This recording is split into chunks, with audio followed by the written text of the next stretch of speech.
JJ, wel, zij, er kan de gangsta, no one, hey.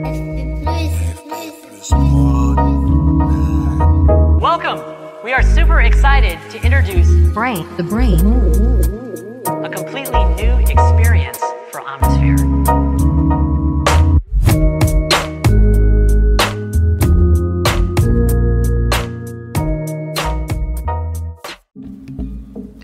Salut les amis, bon retour dans le podcast de l'antifragilité. C'est un plaisir de vous retrouver, vraiment. J'ai beaucoup de choses à vous dire parce que j'ai fait un déplacement vraiment très intéressant dans le cadre d'une formation que je donne pour des professionnels de sport, des préparateurs physiques, essentiellement, mais aussi des kinés, voilà, tout ce qui touche autour de la performance de haut niveau. Et donc aujourd'hui ça va parler un petit peu de ça, enfin ce qu'il en découle, en tout cas une réflexion par rapport à ça. Mais avant tout, je vous parle de cette petite musique qui est dans le fond là. Peut-être que vous l'entendez, j'espère que vous l'entendez. La dernière fois, je me suis rendu compte que je vous ai parlé d'une musique de fond, mais on n'entendait pas vraiment au niveau de la disfluence. Là, c'est une musique de Zelda. Zelda qui est un des jeux vidéo qui m'a le plus marqué dans ma vie, qui continue de me marquer puisque la franchise ne s'arrête pas. Et j'espère qu'elle ne s'arrêtera jamais. Une franchise développée par Nintendo, Nintendo qui est une entreprise familiale japonaise, une petite boîte comparativement aux mastodontes que sont ses concurrents comme Microsoft, Sony ou Apple, etc. Et Nintendo, il caractérise essentiellement ce que j'aime dans ce monde, c'est-à-dire la passion. Suivre son propre chemin, suivre sa propre voie, faire fi de tous les on-dit, qu'en dira-t-on, et autres opinions publiques. Vraiment, Nintendo, c'est le monde imaginaire, c'est la place à l'émerveillement, et bon Dieu, qu'est-ce que ça nous manque de nos jours. De nos jours, on nous donne toujours tout pré-mâché dans le bec, comme ça. Où tout est de plus en plus réel, même dans les casques à réalité virtuelle, dans le QG de la NASA qui nous accompagne partout dans notre poche, qui est notre smartphone. Tout est de plus en plus éloigné de la stimulation de l'émerveillement, c'est-à-dire la petite piqûre que pouvait être un texte, une suggestion, une réflexion, une poussée à la réflexion. Maintenant, on ouvre Internet et on trouve tout de suite la solution. Il n'y a plus de travail, il n'y a plus vraiment cette célébration de l'effort. Et pour ça, je pense qu'on crée un monde mortifère pour l'esprit humain. Ce qui nous mène aussi au thème du jour qui est l'auto-sabotage. Alors on comprend bien le mot sabotage, le fait de mettre des bâtons dans des roues à un processus, à empêcher un processus de s'accomplir. L'auto-sabotage, ça va être vraiment s'empêcher soi-même d'être, de laisser s'exprimer les meilleurs potentiels qui sont en nous. De ne pas laisser s'exprimer notre nature. Et il est vraiment temps d'apprendre à se respecter. Parce que ce que j'essaie de vous transmettre sur Vérisme TV, dans ces podcasts ou depuis le début de mon travail en fait, en tant que naturopathe, en tant que préparateur physique, en tant que coach, c'est toujours la même chose. Toujours la même chose. Nous sommes des machines extraordinaires. L'évolution, la nature nous a dotés de capacités fabuleuses. À mon avis, on est bien loin de savoir vraiment d'entrevoir toutes nos capacités. Et on s'assoit dessus. On ne le respecte pas. On est même insultant, vraiment insultant par rapport à la nature, par rapport à nous-mêmes, par rapport aux systèmes antifragiles qui sont en nous, par rapport à cette loi de l'hormèse, par rapport à l'homéostasie, par rapport aux forces vraiment qui dorment en nous et que l'on bafoue. Et ça m'est venu en fait de cette journée, de ces 2 journées que j'ai passées dans la formation SSCS Training, qui est un centre de formation tenu par Julien Lecoq et Greg Velu, organisé. Et dans ce centre de formation qui forme au métier du sport, ils ont une partie élite vraiment qui veulent haut niveau. Et là, j'ai la chance, vraiment l'honneur d'intervenir, d'être un formateur au niveau de la respiration, de la gestion émotionnelle aussi par le renforcement mental via le froid, le chaud, etc. Vraiment, c'est une joie parce que ce sont des belles personnes. Greg et Julien, ce sont des personnes humaines dans la bienveillance et des experts dans leur domaine. Le groupe en tant que tel est magnifique, vraiment, encore une fois, des préparateurs physiques de haut niveau, mais surtout humainement, vraiment géniaux. Donc j'ai passé 2 journées absolument magnifiques. Et pour ça, je le remercie encore publiquement, Julien et Greg, et vivement la suite. Donc pour tous ceux qui sont intéressés par tout ça, qui sont dans le monde du sport ou qui se prédestinent à être dans le monde du sport, ça s'appelle SSCS Training. J'en fais la pub avec joie. Et donc 2 jours avec eux, c'était super. Et pourtant j'ai vu l'auto-sabotage même à haut niveau. C'est-à-dire que ces experts-là, et c'est pas du tout une critique, hein, je fais la même critique que dans ma famille, autour de moi, dans les patients que j'accompagne, monsieur et madame tout le monde, mais aussi dans mes petits clubs sportifs où j'entraîne le tout venant. C'est pas du tout une critique, c'est un état de fait, et je suis le premier à m'auto-critiquer, hein, parce que je le fais évidemment à moindre mesure, mais je le fais quand même. Et je l'ai beaucoup fait en fait par le passé, c'est ça que je veux dire, c'est que ça m'a fait grandir de m'en rendre compte. Sénèque disait « Qu'attends-tu pour exiger le meilleur de toi-même » Qu'attends-tu ? C'est vraiment très stoïcien, hein, c'est Sénèque, hein, de toute façon. Mais il va falloir encore combien de temps pour que tu exiges le meilleur de toi-même ? Ces personnes-là, ils sont dans la performance. Les sportifs de haut niveau dans la performance, les coachs, les préparateurs physiques, ils sont dans l'excellence. Et pourtant, même s'ils ont toutes les informations, au niveau du rythme de vie, du sommeil, de l'alimentation, de la posture assise, qu'on sait pas physiologique, eh bien, les erreurs vont quand même être faites. C'est-à-dire que l'alimentation, ça va être pizza, chips, croissant au petit déjeuner, pain au chocolat, jus de fruits industriels, tout, tout ce. Et j'adore parce que ils m'ont vu arriver dans ce groupe d'une 20aine de personnes entre les coachs et les élèves, et tous les regards sont un peu braqués sur moi, du genre, et plusieurs m'ont dit, sachant que tu allais venir, on s'attendait pas à trouver des croissants et des pains au chocolat. Et moi, j'ai pas eu de regard ni d'interventionnisme par rapport au menu. Hein. C'était pas à moi d'organiser ça. Hein. C'est pas mon rôle. Donc plusieurs m'ont dit j'ai été étonné parce que bon, ça fait quand même partie de l'hygiène de vie du sportif. Donc il y a l'info quoi. Et pourtant même ces personnes-là qui m'ont fait la réflexion ont quand même mangé les pizzas, ont quand même mangé les croissants, ont quand même mangé les trucs pourris que le monde moderne nous donne via cette nourriture industrielle transformée. Pourtant ils ont les infos. C'est ça qui est fou. Ils vont pouvoir débattre avec toi de l'aspect perturbateur endocrinien de tous ces produits-là, sur le système nerveux également. Autre exemple,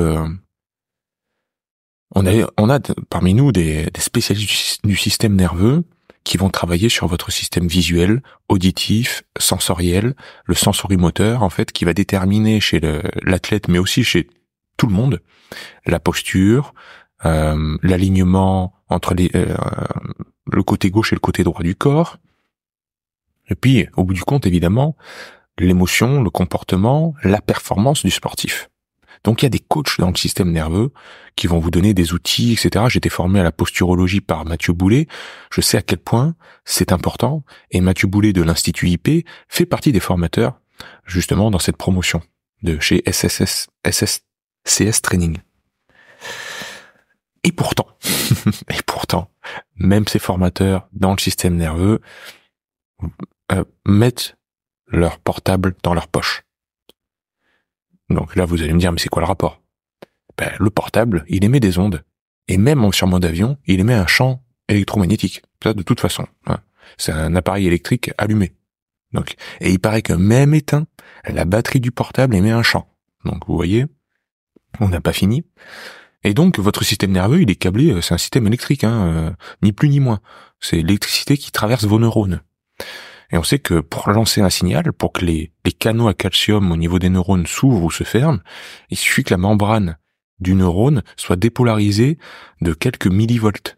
Millivolts, c'est que dalle. Et tout de suite, dépolarisation, on fait rentrer du sodium, du potassium, on ouvre, on relâche du calcium et on relâche les neurotransmetteurs, l'adrénaline, la dopamine, l'acétylcholine, tout ça. Dans la fente synaptique, bref, le système nerveux s'allume pour un rien. Pour un rien. Et ils ont fait des tests. Les gens dont je parle, avec leurs sportifs, ils mettent avec ou sans le portable avec leurs athlètes. Donc, test avec le portable dans la poche, le sportif fait un mouvement, il est complètement déséquilibré. On voit bien que la main gauche est pas au même niveau que la main droite, etc. La posture, l'épaule gauche descend par rapport à l'épaule droite, etc. Et puis sans le portable, sans le portable, tout d'un coup la posture est beaucoup plus alignée. Donc le corps réagit toujours, de toute façon, à ce qui est en contact avec lui, et on le sait très bien que notre environnement nous influence. Et pourtant, tous les formateurs de la formation avaient leur portable dans leur poche. Mais moi, à partir le jour où j'ai su ça, le jour où j'ai appris le système nerveux, le jour où je me suis renseigné sur tout ça, plus jamais je n'ai mis mon portable dans ma poche. Donc, qu'est-ce qui empêche le passage à l'acte? Pour répéter Sénèque, qu'attendez-vous pour exiger le meilleur de vous-même? L'alimentation, c'est pareil. On répète de long en large que manger des chips et des pizzas, du Nutella et autres fast-food, tout le monde sait que c'est mauvais. Absolument tout le monde. Depuis combien d'années on le sait que c'est mauvais? Mais on continue de le faire. On s'autorise à être inadapté. On s'autorise à être en dette, en fait. C'est comme un compte bancaire. C'est la stratégie actuelle. C'est-à-dire, le monde moderne, il nous propose d'être inadapté. T'inquiète pas, sois inadapté. Tu gagnes 2000 € par mois, t'inquiète pas, dépense 3000 par mois. On t'autorise le découvert. Mais cette stratégie-là, au niveau de la physiologie, ça marche pas. Bon, au niveau bancaire, ça marche pas non plus, je vous rassure. Si vous accumulez un découvert sur plusieurs années, vous allez avoir des agios, et puis au bout d'un moment, le fisc qui va taper à la porte, l'URSSAF, tout ça, bref, ça va pas le faire. Au niveau de la physiologie, c'est pareil. Vous ne dormez pas, et le café, en fait, ça va être l'autorisation à être inadapté. Vous dormez pas, vous faites une nuit où vous regardez votre smartphone et les écrans jusqu'à minuit, 1h, vous vous réveillez à 6h avec un réveil. Là, c'est complètement inadapté à votre physiologie. Normalement, vous avez besoin de plus de sommeil, vous réveillez la tête dans le... Vous voyez ce que je veux dire? Mais, en vous réveillant, vous buvez 3 cafés. Vous allez passer la journée. Votre physiologie, elle va accumuler une dette, c'est-à-dire la dette de sommeil. Tout le système endocrinien, tout le système nerveux, lui, il va faire comme il peut, mais pareil, il va y avoir une dette. Parce que pas de régénération.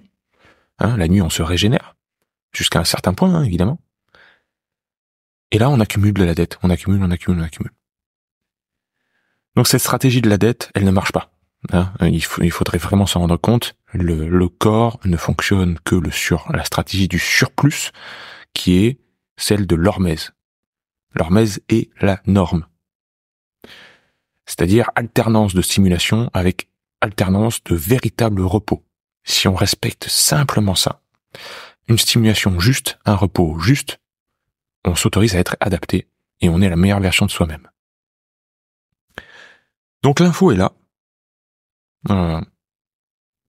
Qu'est-ce qui empêche le passage à l'action? A fortiori dans le monde de la performance.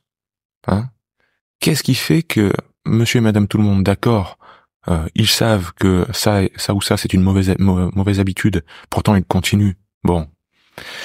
Mais dans le monde de la performance où on recherche vraiment, poussé par la compétition, poussé par, l'argent, la volonté d'être célèbre, la volonté de gagner, la passion du sport, peu importe le motif. Poussé par tout ça, qu'est-ce qui fait qu'on ne s'autorise pas à être la meilleure version de soi-même? Donc on se tire encore une fois une balle dans le pied. Et ben c'est le manque d'amour propre. Pour moi, c'est vraiment le mal du siècle. C'est-à-dire, je pense que je ne le vaux pas. Je pense que tout simplement, ça vaut. J'ai une image de moi qui n'est pas assez bien, et donc je vais pas m'autoriser à manger les bonnes choses. Je vais pas m'autoriser à me coucher tôt. Je vais pas me respecter. Votre corps, vous-même, c'est un temple sacré. Et pour ça que j'aime l'étude de la physiologie, c'est qu'une fois qu'on étudie le corps humain, on se rend compte à quel point c'est une machine merveilleuse, fabuleuse, et que on ne peut être qu'émerveillé par ça. Et ça pousse en fait à le respecter. Je dis mais attends, ça c'est en moi. Moi je suis comme ça. Attends, mais c'est dingue. J'ai une Ferrari en moi. Une Ferrari, je la chouchoute. J'ai envie de la nettoyer tous les jours. J'ai envie de lui mettre la meilleure essence dedans.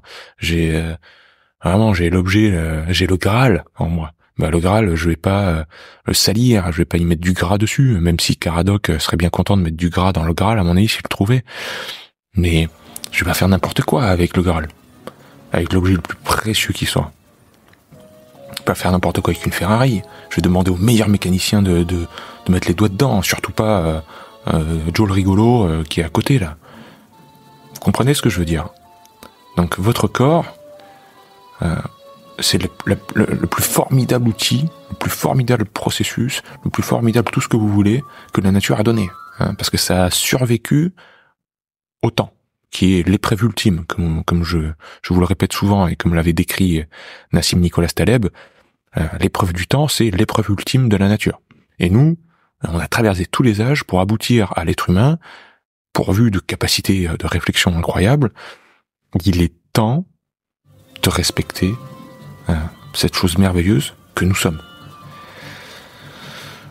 Donc, ça veut dire ne plus être métaboliquement insultant, ne plus être inadapté et ne plus mettre de cochonnerie en soi. Donc vous êtes un temple sacré.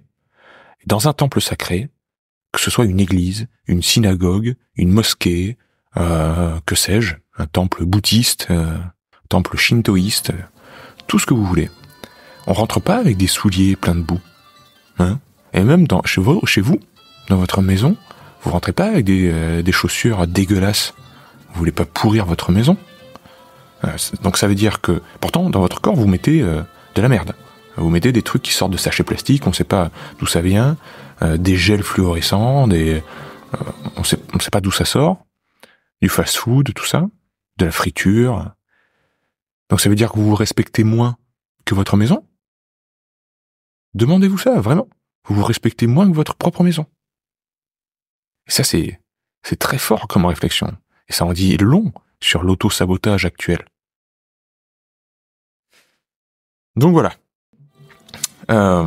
C'était une petite réflexion par rapport à tout ça et qui nous mène évidemment au concept de discipline parce que moi j'ai été vraiment touché, vraiment émotionnellement touché par ces grands messieurs de la préparation physique qui ont coaché des athlètes olympiques et qui me regardaient avec des yeux pleins d'étoiles quand je fais mes mouvements le matin, quand je suis devant mon assiette. Ils me disent en fait t'es discipliné tout le temps toi, tu t'arrêtes jamais. Et vraiment c'est des gens qui ont 2 fois mon âge qui me disaient ça, qui ont un parcours sportif incroyable, professionnel incroyable, que j'envie vraiment, parce qu'ils ont touché l'excellence. Et ces personnes-là qui arrivent à me faire ce genre de compliments, moi je me sens vraiment, je dis pour moi c'est normal, c'est mon mode de vie. Il y a pas un moment où je débranche ça. Il n'y a pas un moment où je me dis ouf, ça y est, je vais arrêter d'être comme ça et puis je vais pouvoir me lâcher.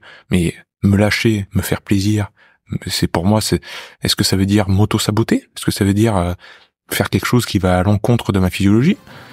Non. Me faire plaisir, ça veut dire me faire plaisir. Ça veut dire faire ce que j'aime. Faire ce que j'aime, c'est manger. Je vais manger ce que j'aime déjà. Mais ce que j'aime, c'est justement, c'est justement ce qui est sain en fait, et me respecter. Et quand on se respecte et qu'on a le goût en plus des bonnes choses, c'est la meilleure nourriture du monde. Vraiment. Il n'y a pas de lâchage, de craquage. En fait, ça c'est une soupape par rapport à une accumulation d'énergie en nous qui n'est pas exprimée par une angoisse, par une anxiété. C'est pour ça qu'on trouve dans la nourriture transformée une soupape. Mais si tout est aligné en vous, vous n'avez pas besoin de soupape.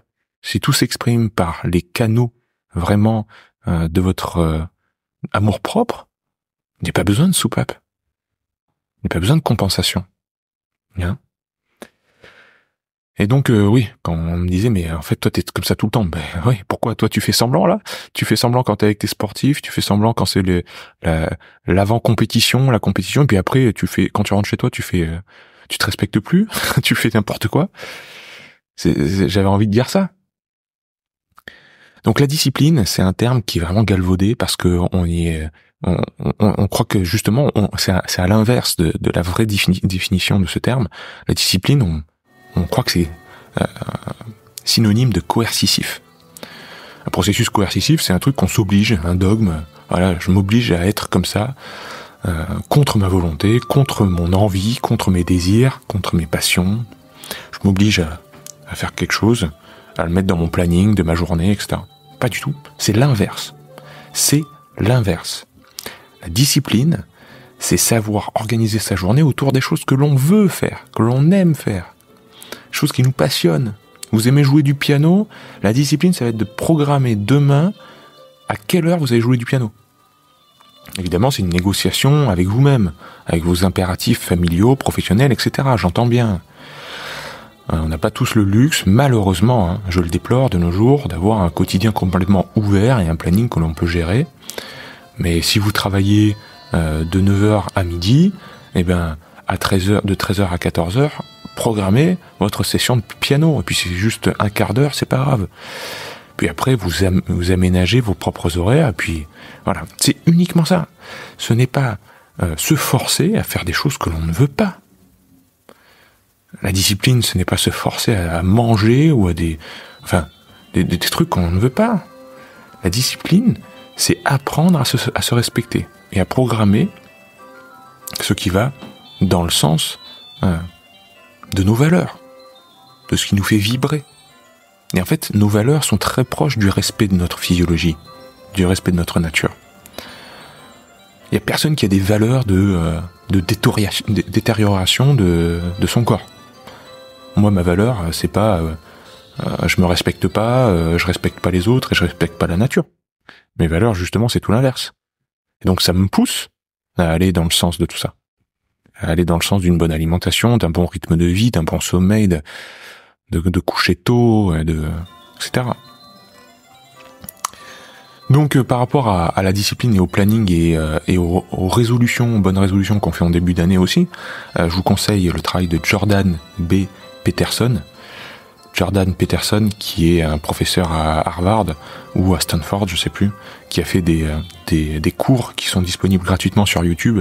Il y a des heures et des heures, je crois qu'il y a 12 heures de cours sur comment gérer sa vie, etc. Et il parle justement du planning, de la discipline, etc. Et c'est exactement ce que je viens de vous dire. C'est que c'est pris complètement à l'inverse. On confond discipline et action coercitive, alors que la discipline, c'est respectueux de soi. Je me répète, la discipline, c'est se respecter soi-même. Par contre, ça va être coercitif sur le monde qui nous entoure. Ça va être non respectueux peut-être du monde moderne, parce que l'homme moderne a créé un monde qui est à l'exact opposé de la nature. Hein. Même c'est à 180 degrés, c'est même pas une voie différente, on fait tout ce qu'il faut pas faire. Mais être discipliné, c'est se respecter soi-même et sans doute à bien des égards, ne pas respecter le monde moderne.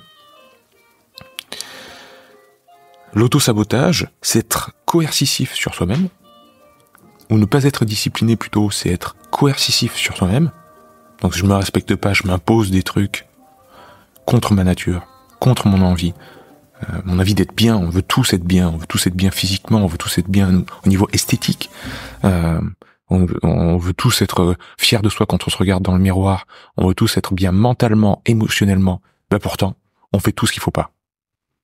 Donc ça, c'est être pas discipliné, c'est être coercitif. Tu vas s'obliger à faire des choses qui nous font mal. Et par contre, c'est être justement respectueux du monde qui nous entoure, respectueux du monde moderne. Là, par contre, on va rentrer dans le moule. On va faire comme tout le monde. Et ça, c'est mortifère. Vraiment, pour citer le proverbe chinois que j'aime beaucoup, il n'y a que les poissons morts qui avancent dans le sens du courant.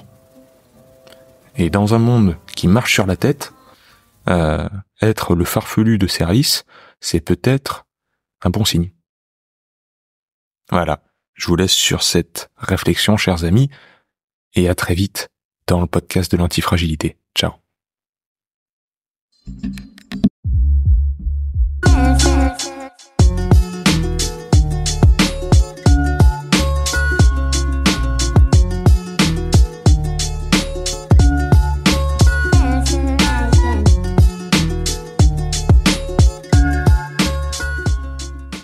Merci pour votre écoute, les antifragiles. Si vous voulez plus de conseils, de réflexions, de retours d'expérience et développer une autonomie de la pensée et apprendre les techniques de renforcement naturel, tout ce qui touche à l'hormèse et à l'antifragilité, rendez-vous sur www.hormèse.com et inscrivez-vous à ma newsletter. Elle est gratuite.